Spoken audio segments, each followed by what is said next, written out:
25 अगस्त 2022 को वंशिता घर पर कहती है कि वो स्कूल जा रही है, पर वो संतोष से मिलने चली जाती है। साथ में ही संतोष अपने फ्रेंड विशाल को बुलाता है। इस घटना को कैसे आरोपी ने अंजाम दिया और कैसे क्राइम पेट्रोल से प्रभावित था। मुंबई की अंधेरी में रहने वाली वंशिता कन्हैयालाल राठौड़ रोज की तरह स्कूल को जाती है और अपने टाइम पर घर आ जाती। वंशिता और उसके परिवार वाले सभी अपनी जिंदगी जी रहे थे। 25 अगस्त 2022 को रोज की तरह सुबह ठीक 11:15 पर वंशिता घर से बाहर निकलती है, पर शाम को घर नहीं लौटती। देर होते होते शाम हो जाती है और देखते ही देखते शाम से रात। वंशिता के घर वालों को कुछ ठीक नहीं लग रहा था, तो उन्होंने उसी दिन रात में पास वाले अंधेरी पुलिस स्टेशन में वंशिता की किडनैपिंग की कंप्लेंट दे देते हैं। पुलिस वंशिता की किडनैपिंग की एफआईआर दर्ज कर लेती है। अगले ही दिन वंशिता की बड़ी बहन मिताली राठौड़ पुलिस को वंशिता के फोटोज और कुछ जानकारी शेयर कर देती है।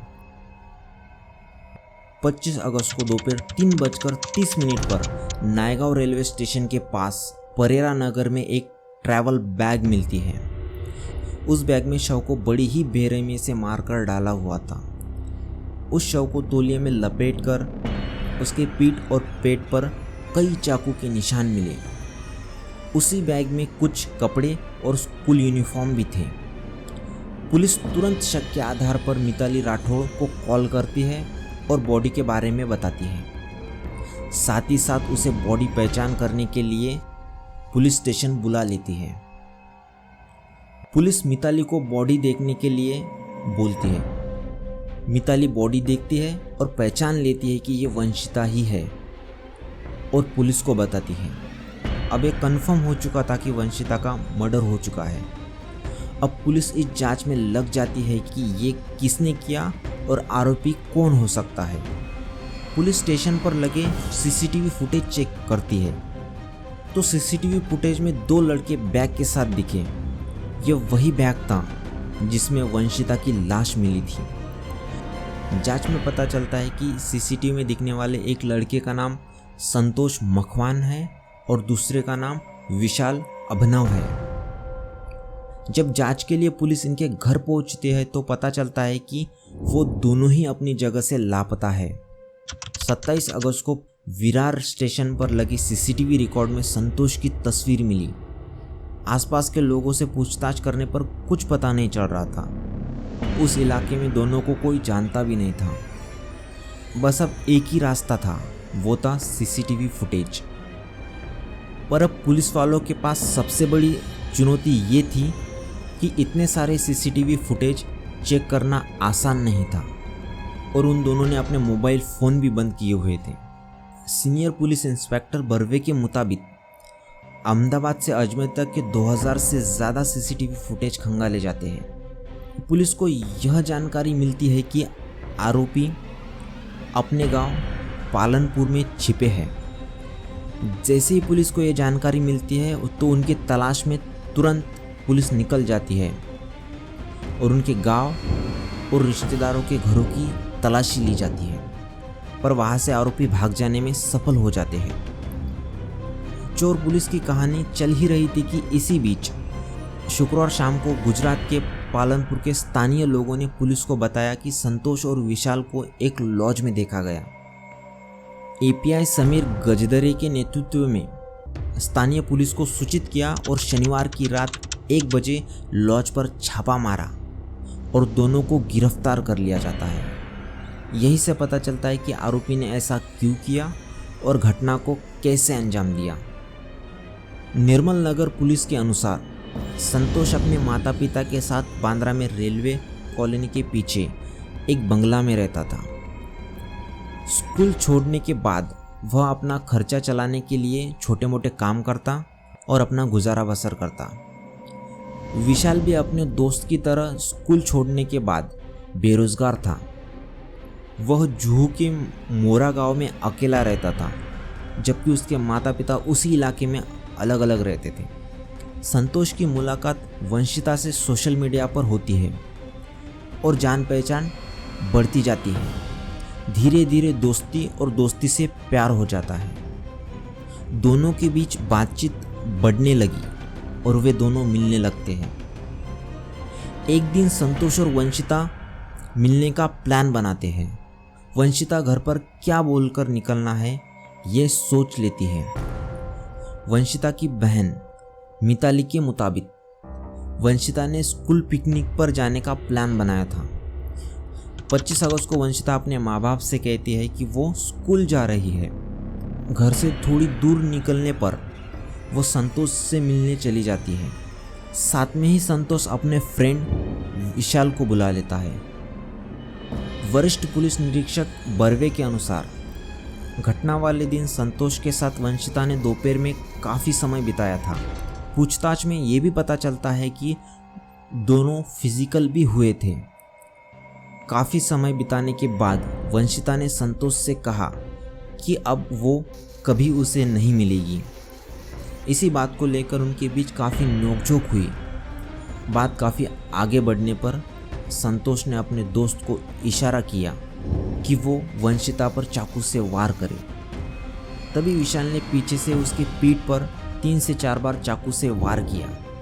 वंशिता चिल्ला ना पाए इसीलिए संतोष ने उसका मुंह बंद कर दिया और विशाल के हाथ से चाकू लेके उसके पेट में मारने लगा। वो तब तक नहीं रुका जब तक वंशिता मर ना जाए। इसके बाद दोनों ने वंशिता की बॉडी को विशाल की टी शर्ट पहनाई और शव को कंबल में लपेट के एक ट्रैवल बैग में भर दिया। इसके बाद उन्होंने विल्ले पार रेलवे स्टेशन जाने के लिए एक ऑटो रिक्शा किराए पर लिया और विहार ट्रेन में सवार हो गए। वे ठीक शाम 5:30 बजे के आसपास नायगांव स्टेशन पर उतरे और वसई जाने वाली ट्रेन में सवार होने से पहले ही स्टेशन के पास पुल के नीचे झाड़ियों में लाश वाली बैग फेंक देते हैं। काम को अंजाम देने के बाद वसई में दोनों ने शॉपिंग की, जिसमें जीन्स और टी शर्ट खरीदी और स्थानीय सैलून से बाल कटवाए। दोनों ने स्टेशन के पास स्काई वॉक पर नए कपड़े पहने और विहार चले गए। यहीं पर उनकी तस्वीर रेलवे स्टेशन के सीसीटीवी कैमरे में कैद हो जाती है। सीसीटीवी से ये भी पता चलता है कि संतोष और विशाल 2 घंटे बाद वसई स्टेशन लौटे, अपना मोबाइल फ़ोन बंद किया और जोधपुर एक्सप्रेस में सवार हो गए। वैष्णो देवी के लिए रवाना होने से पहले दोनों जयपुर, जोधपुर और अजमेर गए, जहां वे पोखरण और उसके बाद पालनपुर जाने से पहले एक दिन रुके, जहां उन्होंने अपने मोबाइल फ़ोन, हत्या के दिन पहने हुए कपड़े और वंशिता का स्कूल बैग, जिसे वे साथ लेकर आए थे, वही छोड़ देते हैं। लंबी दूरी की ट्रेनों में यात्रा करते समय दोनों हमेशा इंजन के बाद वाले डिब्बे में बैठते ताकि ट्रेन से रुकते ही वे कूद सकें। वे ऐसा इसलिए करते ताकि स्टेशन पर लगे सीसीटीवी कैमरे में कैद ना हो सके। पर कहते हैं ना, चोर कितना भी शातिर हो, कोई ना कोई सबूत छोड़ता ही है। वालिव पुलिस स्टेशन के पुलिस निरीक्षक के अनुसार जांच में एक और मर्डर की वजह बताई जाती है, जो कि शॉक करने वाली है। गिरफ्तारी के बाद दोनों ने अपना अपराध कबूल किया और बताया कि उन्होंने 15 अगस्त को वंशिता की हत्या की योजना बनाई थी। इस जांच में कहा गया कि संतोष पिछले कुछ महीनों से वंशिता के साथ रिलेशनशिप में था। दोनों मिलते रहते थे। मर्डर के 1 महीने पहले ही घर से कुछ दूर कुछ दिन दोनों ने साथ में बिताए थे। एक दिन वंशिता के परिवार वालों को उनकी मुलाकात के बारे में पता चल जाता है और लौटने पर संतोष की माँ और वंशिता की बहन मिताली के दोस्तों ने मिलकर संतोष को मारा था और उसको धमकी भी दी थी। उसने पुलिस को बताया कि वंशिता ने उसे 20 सड़क पर थप्पड़ भी मारा था और कहा था कि वह उससे दोबारा नहीं मिलेगी। तभी संतोष ने बदला लेने का ठान लिया। संतोष ने उसके दोस्त विशाल के साथ मिलकर मर्डर का प्लान बनाया। दोनों क्राइम पेट्रोल देखते थे और उसके फैन भी थे।